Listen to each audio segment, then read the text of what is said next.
De la RTG Coloma, bonsoir à toutes et à tous, bienvenue dans cette édition. Le chef de l'État a présidé ce mardi dans un complexe hôtelier de la place la table ronde sur l'initiative pour le développement minier responsable. L'objectif étant d'élaborer un plan stratégique national du secteur minier pour une croissance durable. Sanassi Keita, du bureau de presse de la présidence. Membres du gouvernement, opérateurs miniers, organisations multilatérales, sociétés civiles et communautés locales sont venus nombreux pour prendre part activement à cette table ronde sur l'initiative pour un développement minier responsable. Le tout sous la conduite du président de la République, Professeur Alpha Condé.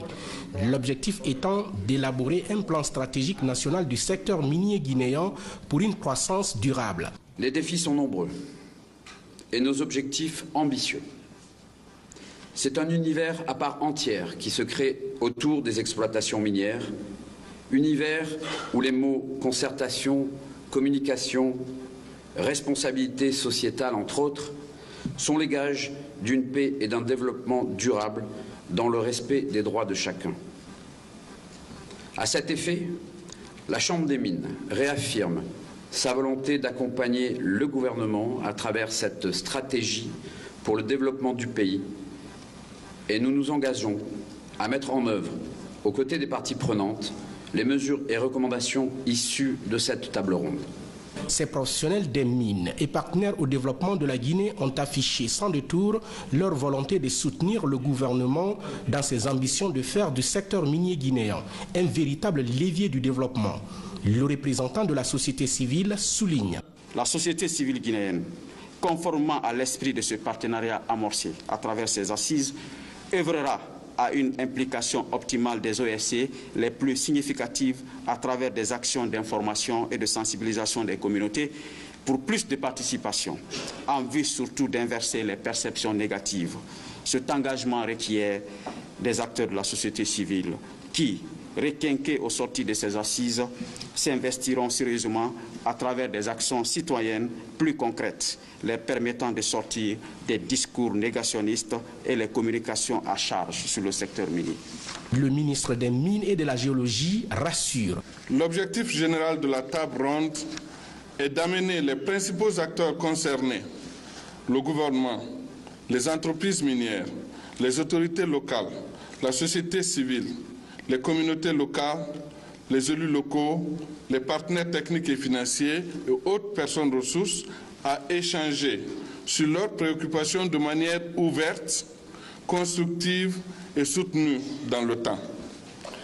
Il s'agissait de dégager les principes directeurs pour une vision partagée du développement du secteur minier à partir d'une compréhension commune des contraintes et des opportunités, l'identification des compromis acceptables et l'optimisation des bénéfices pour tous. Pour parvenir à un résultat encourageant allant dans le sens du développement harmonieux du secteur minier guinéen, le chef de l'État appelle ses participants à relever tous les problèmes qui minent les mines guinéennes. Je dois d'abord souhaiter la bienvenue à tous qui sont venus de loin pour participer à ce débat qui va nous permettre de mieux saisir les insuffisances de notre secteur minier. C'est vrai que depuis 2011, nous avons fait beaucoup de progrès, mais ce n'est pas ce qui est important. Ce qui est important, c'est de mettre l'accent sur nos insuffisances et de voir comment les corriger. Que nous ayons 60 pays derrière nous, ce n'est pas ce qui est important. Ce qui est important, c'est que nous soyons parmi les 10 premiers, sinon les 5 premiers. C'est ça qui nous compte. C'est pourquoi, dans cet échange entre les différents partenaires, nous souhaitons que les échanges soient basés sur la transfert, pas un langage de bois, mais c'est un langage de vérité. Que ce forum nous permette de mettre l'accent sur toutes nos insuffisances. Donc nous souhaitons que nos partenaires n'hésitent pas à mettre le doigt sur les différentes insuffisances du secteur minier guinéen actuellement. C'est là extrêmement important. Nous voulons un développement durable, respectant la nature et la biodiversité. Mais contrairement à ce qu'a dit le représentant de la société civile, le secteur minier ne va pas être le combustible du développement de la Guinée. Nous n'allons pas tomber dans ce travers. Le secteur que le combustible du développement de la Guinée, ce sera l'agriculture et l'agro-industrie. Mais nous allons faire en sorte que le secteur minier apporte les moyens nécessaires pour le développement des infrastructures et de l'énergie. Mais nous n'allons pas nous condamner à être un pays dépendant du secteur minier. Parce que le secteur minier n'emploie pas beaucoup de monde. Et ensuite, très souvent, le secteur minier crée des zones de développement ne touchant pas beaucoup des plutôt comme des enclaves. Mais nous avons beaucoup d'insuffisances. Et nous allons commencer à corriger ces insuffisances. D'abord, nous allons nous doter de laboratoires. Car actuellement, il n'est pas possible pour le gouvernement de connaître exactement les quantités exportées ou la teneur. Nous sommes tributaires des entreprises. Ils nous disent ce qu'ils veulent. On exporte 100 000 tonnes, c'est 30%, 50%, 60%. Nous ne sommes pas capables de vérifier. Donc, au cours de l'année, nous allons nous doter de laboratoires et de bateaux grâce au partenariat avec certains pays pour qu'enfin nous soyons en mesure de vérifier à chaque départ combien de tonnes partent et quelle est la qualité. Aussi pour éviter l'écrémage. Nous ne voulons pas que les entreprises, quand ils ont des secteurs où 30%, 50%, 60%, qui prennent 50%, 60% et qui laissent le reste. Donc, nous avons beaucoup d'insuffisances techniques. Le ministère manque de beaucoup d'insuffisances techniques. Mais je suis convaincu, grâce au partenariat de certains pays, que nous allons nous doter de ces moyens cette année, afin que nous ayons une véritable maîtrise de notre secteur minier. Ensuite, nous devons diversifier notre secteur minier. La bauxite, le fer, l'or, le diamant ne sont pas les seules richesses minières de la Guinée. Donc, nous devons développer la géophysique, et je crois que nous avons déjà signé un contrat, puisque nous avons beaucoup de ressources minières, mais les cartes que nous avons sont des cartes au 200 millième. Mais je crois que nous venons de signer pour avoir des cartes au 100 millième, ce qui nous permettra de connaître exactement les quantités, et ensuite passer au 5 millième, et après sondage, nous pourrons exploiter aussi d'autres minéraux. Mais il faut que chaque partenaire soit de bonne foi, que le gouvernement soit de bonne foi, mais aussi que les sociétés minières soient de bonne foi, qu'elles acceptent de payer les taxes. Parce que la transparence ne peut se faire que si tous les partenaires sont d'accord d'agir dans la transparence, ce qui n'est pas le cas actuellement, ni au niveau du gouvernement, ni au niveau des entreprises. Donc c'est un grand effort à faire. On ne doit pas hésiter à mettre le doigt sur nos tares et nos insuffisances. Un pays ne peut progresser que s'il a le courage de mettre le doigt sur ses insuffisances et ses tares, sinon on ne progresse pas. Et donc nous souhaitons que nos partenaires, dont certains sont venus de loin, n'aient pas de langue de bois, mais qui nous aident à améliorer davantage notre gestion.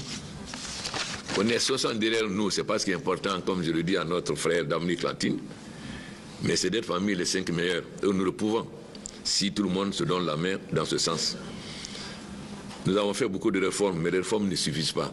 Nous avons encore beaucoup d'insuffisances au niveau des ressources humaines, et progressivement, avec le retour d'un certain nombre de cadres de la diaspora, nous allons progressivement combler ces déficits. Mais il y a aussi le comportement des entreprises minières à l'égard des populations locales. Dans notre code, nous avons dit qu'il faut utiliser les entreprises locales pour la sous-traitance, de favoriser le recrutement local et d'accompagner les populations locales. Pas seulement la taxe, mais de construire des écoles, des hôpitaux, même des routes. On ne dit pas goudronner, mais au moins de gratter des routes. Mais cela n'est pas toujours le cas. Il faut donc, très souvent, on n'utilise pas les entreprises locales. Une bonne coopération, au lieu d'importer des camions ou de transporter, une bonne coopération, c'est de financer des entreprises locales qui achètent les camions et qui remboursent progressivement, que les sociétés les préfinancent pour acheter des camions et ensuite remboursent progressivement. Mais nous ne voulons pas que le secteur minier soit exploité seulement par des sociétés étrangères. Nous voulons aussi qu'il y ait des Guinéens dans le secteur minier, parce que le secteur minier aussi doit contribuer à favoriser l'émergence d'une classe d'hommes d'affaires dans le secteur minier. Le ministère donc des Mines doit veiller à ce que tout ne soit pas donné aux grandes sociétés, mais aussi qu'on puisse donner ne serait-ce que des petites parcelles aussi dans un peu guinéen qui peuvent collaborer avec des grandes sociétés afin de leur permettre progressivement d'avoir la maîtrise technologique et les moyens de se développer. Donc je souhaite que les réflexions aillent dans tous ces secteurs, parce que ce n'est pas le cas pour le moment. Et aussi que nous soyons plus présents sur le marché international. Ce n'est pas très facile, parce que très souvent on nous dit que l'État ne doit pas, la Guinée ne doit pas développer sa production, il doit laisser des entreprises privées. Mais si nous-mêmes nous ne développons pas, si nous ne participons pas au développement, comment nous pouvons avoir des retombées? C'est pourquoi notre code minier a prévu à créer la Sogipami, qui doit être une sorte de holding, et ces participations dans la différentes sociétés minières peuvent être des filiales. Il n'y a pas de raison que nous ne pouvons pas aussi, à travers nos filiales, aller en bourse comme les grandes sociétés minières. Donc il faut qu'on voit le développement des mines en Guinée de façon exclusive dans l'intérêt de l'État. Donc nous devons privilégier le partenariat privé, mais nous devons aussi encourager la participation de l'État dans ce secteur. C'est pourquoi nous avons créé la Sogipami. Donc j'espère que les débats seront des débats francs entre amis, mais aussi qu'on mettra à nu toutes les tares, celles du gouvernement, mais aussi celles des entreprises. Parce que souvent, il n'y a pas de corrompus sans corrupteur. Il n'y a pas de corrompus s'il n'y a pas de corrupteur, mais il n'y a pas de corrupteur non plus s'il n'y a pas de corrompus. Donc, les efforts doivent aller dans les deux sens. Les fonctionnaires, les cadres ne doivent pas permettre qu'on les corrompe, mais comme les entreprises ne doivent pas accepter. Je dis que si les cadres demandent des pots de vin, les entreprises doivent les dénoncer. Nous avons très souvent dit ça. C'est cette transparence et cette collaboration pour lutter contre la corruption qui peut nous permettre de diminuer progressivement la corruption et d'être parmi les 5 premiers.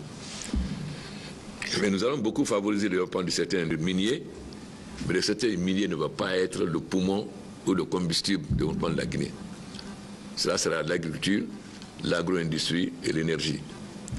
Car avec l'énergie, nous aurons la maîtrise de toutes les nouvelles technologies et nous pourrons transformer nos matières premières sur place. Notre objectif n'est pas seulement d'exporter des produits bruts, mais de se transformer notre bauxite sur place, notre minerai de fer sur place, faire nos lingots d'or, etc. Cela n'est pas possible, nous n'avons pas l'énergie. Donc, la Guinée va se développer à partir de l'agro-industrie, de l'énergie, des infrastructures et l'éducation. Parce que si l'Afrique a raté les 3 premières révolutions industrielles, il n'est pas souhaitable que nous rations la 4e révolution industrielle. Pour cela, nous avons besoin de maîtriser l'énergie et les nouvelles technologies. J'ai lu le livre de Schwartz sur la 4e révolution industrielle et je vais faire en sorte que tous les cadres guinéens puissent lire afin que nous ne puissions pas rater la 4e révolution industrielle. Pas seulement au niveau de la Guinée, mais au niveau de toute l'Afrique. Car l'Afrique dispose à la fois des ressources minières, des terres et d'une population jeune. Donc si nous avons la maîtrise de l'énergie, la maîtrise des nouvelles technologies, donc c'est-à-dire l'éducation, alors non seulement nous serons un grand marché, parce qu'en 2050 on sera plus nombreux que la Chine, mais nous serons aussi l'usine du monde à la place des pays asiatiques. Donc je déclare ouvert votre forum. Pendant 2 jours, ces participants venus de tous les horizons vont se familiariser avec les questions relatives à la bonne gestion du secteur minier guinéen en vue d'une croissance durable de celui-ci. Dans l'actualité également, des troubles signalés ce mardi dans certains quartiers de la haute banlieue de Conakry, dans la commune de Ratouma. La station-service située au grand carrefour de Bambeto a été vandalisée par des hors-la-loi. La supérette et les pompes ont été complètement saccagées. Mais les agents des unités d'intervention de la police ont mis le grappin sur certains présumés coupables. Maurice Sidibé nous signe ce reportage. Cet après-midi, la station à essence du rond-point Bambeto a été saccagée par des manifestants. Les pompes sont complètement arrachées. Non loin de là, la supérette autrefois convoitée, aujourd'hui il n'en reste presque rien. Tout a été emporté par des pilleurs, sauf 2 coffres-forts. Ils ont saboté le coffre-fort, la clé même n'arrive plus. Est-ce que ceux qui ont fait ça là, c'est des élèves? C'est des enseignants? C'est des syndicalistes? Je me pose la question. Est-ce que c'est des politiciens? Non. Aucun leader n'a dit à un militant de sortir. Mais c'est des badauds. Mais quand on a affaire au grand banditisme, c'est avec les PMK. Mais on nous refuse d'utiliser. Maintenant, ils prennent l'arme à feu, ils mettent contre nous. Ça, ce n'est pas des manifestants. C'est des bandits qui attaquent à main armée. Comme vous le voyez, les impacts des billes et de munitions des fusils calibre 12 sont visibles sur les véhicules blindés des agents de la compagnie mobile d'intervention et de sécurité. Les vitres qui sont blindées jusqu'à 3-4 niveaux, c'est percé. Dans les rangs de la CMIS, 45 policiers sont blessés. Depuis hier soir, sur l'instruction de l'autorité, nous sommes là en train de faire la patrouille pour protéger ces biens-là. Et depuis le matin, à 5 h du matin, nous sommes là. On a tout fait depuis le matin. On est en train pour que la circulation puisse être rétablie de Koza à Amdalaï. Impossible. Par endroit, ils mettent. Finalement, j'ai appelé toutes les forces de police, des unités en tout cas de CMS, pour qu'on puisse maîtriser là. Mais à la fin, qu'est-ce que les gars, on voit avec les gens, je vous ai montré les études tout à l'heure, c'est des calibres 12 qu'ils prennent pour tirer sur nous. Au moment où nous quittions les lieux, les agents de la sécurité étaient présents encore sur place pour sécuriser les deux coffres-forts. Sur l'axe Amdalaï-Bambeto-Koza, la tension est encore vive. Sur l'autoroute Fidel Castro, par contre, la circulation a normalement repris. Et puis ce communiqué du porte-parole du gouvernement, le gouvernement déplore les pertes en vie humaine suite aux violences enregistrées à Conakry depuis le début de semaine. Ces violences ont non seulement occasionné des destructions de biens publics et privés, mais également et surtout coûté la vie à 7 de nos concitoyens, dont 2 ce mardi. En cette douloureuse occasion, le gouvernement présente ses condoléances les plus attristées aux familles des victimes et entend faire toute la lumière sur les circonstances de ces drames. Le ministère de la Justice a d'ores et déjà ouvert une enquête sur ces événements d'hier et d'aujourd'hui. Il procédera à une communication dans les jours à venir à ce sujet. Par ailleurs, le gouvernement salue le retour au calme qui prévaut sur la majeure partie des quartiers de notre capitale, mais déplore toutefois la persistance des violences dans la haute banlieue.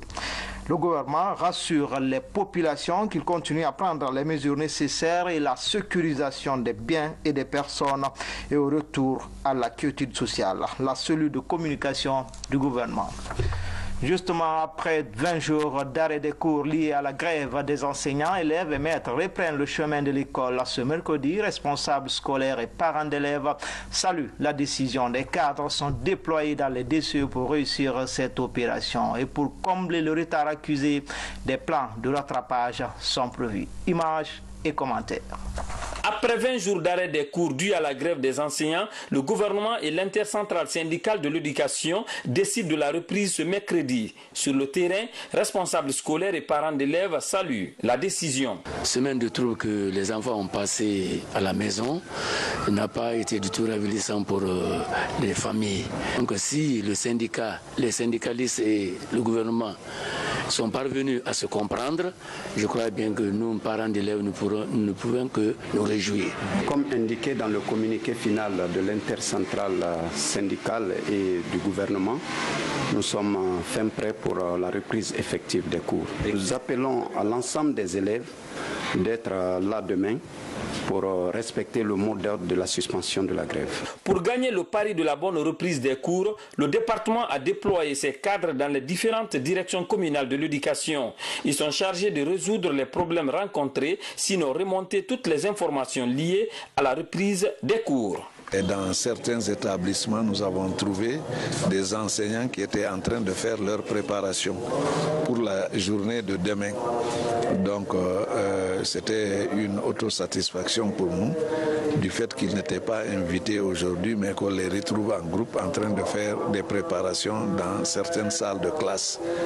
Et dans d'autres, on a trouvé les surveillants même qui aidaient les jeunes et les parents au nettoyage de la cour, qui osent nous rassurer dans la mesure où la grève est levée. Avec 20 jours de cours perdus, le ministère est en train d'envisager des plans de rattrapage à travers l'inspection générale de l'éducation. Les résultats de ces travaux seront bientôt connus et appliqués dans les différents établissements scolaires du pays. De l'actualité, ça y est, la Guinée a désormais une politique nationale à qualité. Elle est en conformité avec celle de l'Afrique de l'Ouest. Depuis 2004, l'Institut guinéen de normalisation et de métrologie mène ce combat. La politique qualité a été validée hier par les cadres concernés par la normalisation venue des différents départements ministériels. Mamadi Gassama nous signe ce reportage. Les produits guinéens seront désormais évalués conformément aux exigences de la CEDEAO. Cela passe forcément par la mise en place des infrastructures nationales de qualité. Venus de tous les services concernés par la normalisation, ces acteurs techniques viennent de valider la nouvelle politique nationale de qualité. Une politique assortie du programme Système Qualité de l'Afrique de l'Ouest. Tous les départements sont concernés par cette activité de qualité. Cette politique a été envoyée à tous les départements ministériels et au secteur privé pour observation et amendement. Et c'est ce qui fut fait.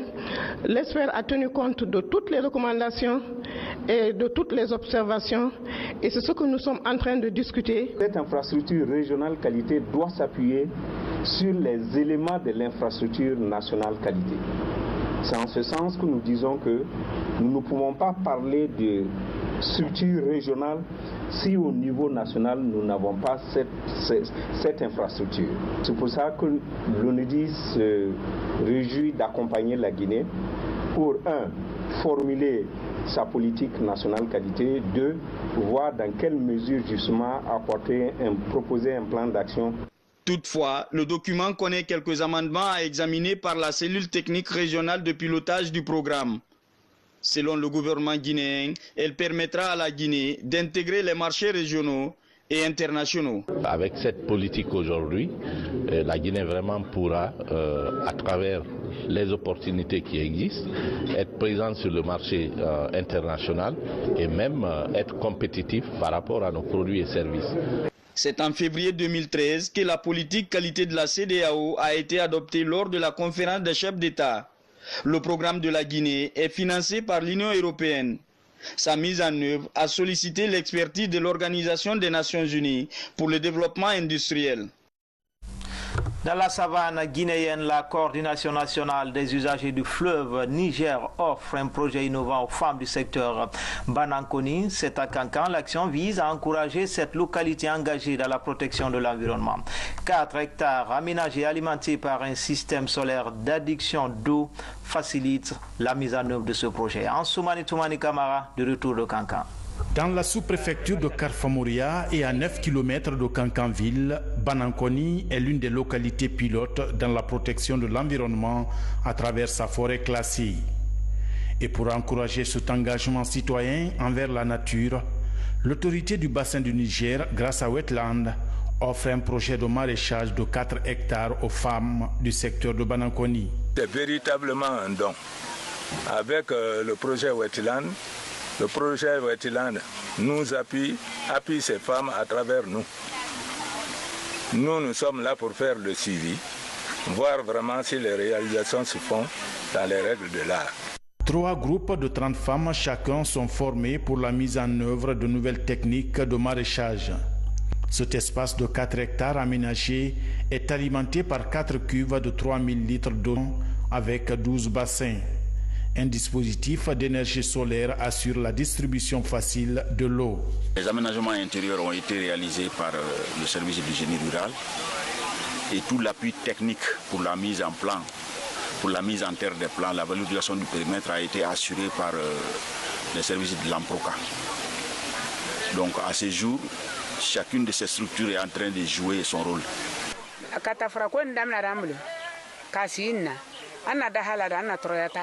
Ils nous ont donné des semences et nous ont formés sur les techniques de maraîchage. L'argent issu des récoltes est entièrement versé dans notre caisse. Maintenant, nous ne pratiquons plus la carbonisation pour subvenir à nos besoins. Pour le moment, 5 spéculations maraîchères sont mises en valeur. Grâce à ce projet, un bel horizon se dessine pour ces femmes rurales de Banankoni en matière de lutte contre la pauvreté et la protection de l'environnement. Enfin, cet avis de décès, la présidence de la République a la profonde douleur d'annoncer au peuple de Guinée le décès de Hadja Jeanne Martin Cissé, ancienne ministre, première femme à présider le Conseil de sécurité des Nations Unies en 1972, ancienne secrétaire générale de l'Organisation panafricaine des femmes. Décès survenu ce mardi 21 février 2017 à Conakry des suites de maladie à l'âge de 91 ans. En cette douloureuse circonstance, le président de la République adresse ses sincères condoléances à la famille éplorée ainsi que celle du peuple du gouvernement guinéen. Que l'âme de Hadja Jeanne Martin Cissé repose en paix. Amen. Le bureau de presse de la présidence. Dans le même état d'esprit, le ministère de l'Action sociale et les organisations féminines organisent demain, mercredi 22 février à 16h, au domicile de la défunte, une cérémonie de lecture du Saint-Coran. Toutes les femmes sont invitées à prendre part à cette cérémonie à la mémoire de Jeanne Martin Cissé. C'est la fin de cette édition d'information. Grand a été le plaisir pour moi de vous servir. Bonne suite de programme sur les antennes de la télévision nationale. À demain, Inch'Allah.